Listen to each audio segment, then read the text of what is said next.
এই তো দেখেন আমার ভর্তাটা দেখতে যেমনটাই লোভনীয় হয়েছিল, খেতে মাশাআল্লাহ অনেকটাই দুর্দান্ত ছিল।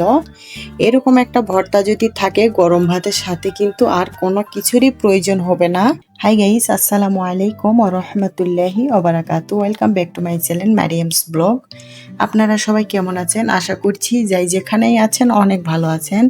আজকে আমি নতুন একটা রেসিপি নিয়ে আসছি। আজকে আমি ভর্তা তৈরি করব, ফুলকপির ভর্তা। আমি মাছ দিয়ে আজকে ফুলকপির ভর্তা তৈরি করব। এখানে একটা বড় পেঁয়াজ নিয়েছি, একটা রসুন নিয়েছি, কাঁচামরিচ নিয়েছি, একটা ফুলকপি নিয়েছি। আমি কিভাবে এই ভর্তাটি তৈরি করি সবাই আমার সাথেই থাকবেন।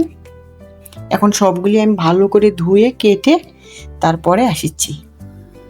এই তো ফুলকপি, আলু, টমেটো, কাঁচামরিচ, পেঁয়াজ, রসুন, এতে এখানে মাছ আমি ভালো করে কাটা ছাড়িয়ে জাল দিয়ে সিদ্ধ করে নিয়েছি। এখন আমি কিভাবে ভর্তাটি তৈরি করি সবাই আমার সাথেই থাকবেন। এখানে একটা ফ্রাই প্যান বসিয়ে দিলাম, দিয়ে দিব এখন পরিমাপ মতো তেল দিয়েছি। এখন দিয়ে দিব পেঁয়াজ আর রসুনগুলি, ভালো করে আমি একটু ভেজে নিব।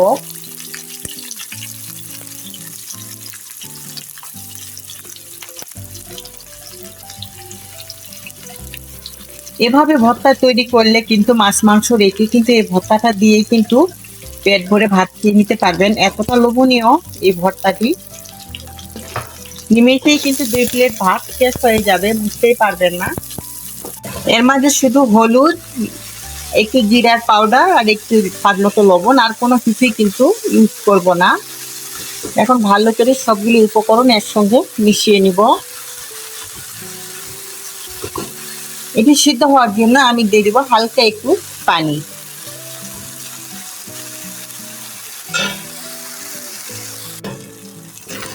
দেখেন ভর্তাগুলি কিন্তু পানিগুলি একবারে শুকিয়ে গেছে। আমি কিন্তু এটি আরো ভালো করে নেড়ে কিন্তু নেড়ে ছেড়ে নাড়ু করব।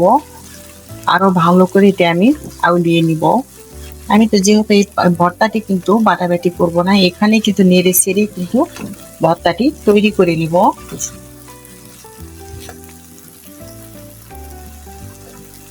এই পর্যায়ে দিয়ে দিব মাছটুকু। এখন দিয়ে দেব মাছ। এটা কিন্তু টুনা মাছ, সমুদ্রের টুনা ফিশ। ভালো করে মাছের সঙ্গে এখন আমি ভালো করে সবগুলি মিশিয়ে নিব। মাছ দেওয়ার ক্ষেত্রে কিন্তু ভর্তাটা কিন্তু আরো অনেক সুস্বাদু হবে, অনেকটা ইয়াম্মি হবে।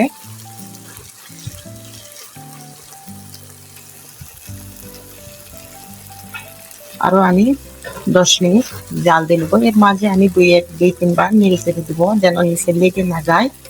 নিচে লেগে গেলে কিন্তু ভর্তাটি খেতে মজা লাগবে না। এসিডের এসেও যারা আমার ভিডিওটিতে একটা লাইক দিতে ভুলে গেছেন বা এখনো লাইক দেন নাই, প্লিজ একটা লাইক দিয়ে দিবেন। আর আমার রেসিপিটির কোনো এক অংশ ভালো লেগে থাকলে বন্ধুদের সঙ্গে শেয়ার করে দিবেন। আমার এরকম সহজ সহজ রেসিপি যেটা আমার চ্যানেলটি সাবস্ক্রাইব করে সবাই আমার পাশেই থাকবেন। যারা এই কাজগুলি করছেন সবাইকে অসংখ্য ধন্যবাদ। অন্তরস্থল থেকে অনেক দোয়া ও ভালোবাসা।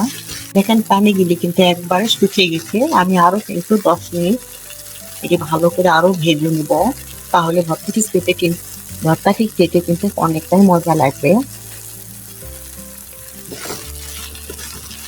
আমার কথাবার্তার মাঝে যদি কোনো ভুলভ্রান্তি হয়ে থাকে, আবার আমি ভিডিও করি এক হাতে, অনেক সময় কাঁপাকাপি করে, সবাই একটু কষ্ট করে দেখে নিবেন, সবাই ক্ষমার সুন্দর দৃষ্টিতে দেখবেন।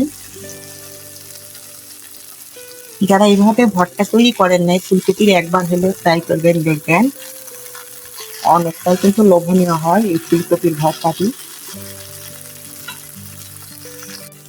দেখেন ভর্তাটা কিন্তু এক হয়ে গেছে, এর মধ্যে কিন্তু কোনো প্রকার পানি নেই, তেল বাইর হয়ে গেছে। ভর্তাটি কিন্তু আমার নিচে পোড়া হয়ে গেছে। আজকের ভিডিওটি আমার এই পর্যন্ত। আপনারা সবাই ভালো থাকবেন, সুস্থ থাকবেন, এই দোয়া করি। আমাদের জন্য দোয়া করবেন। আসসালামু আলাইকুম ওয়া রাহমাতুল্লাহি ওয়া বারাকাতুহু। আবার আসবেন নতুন একটা রেসিপি নিয়ে। এই পর্যন্ত আপনারা সবাই ভালো থাকবেন। আল্লাহ হাফেজ।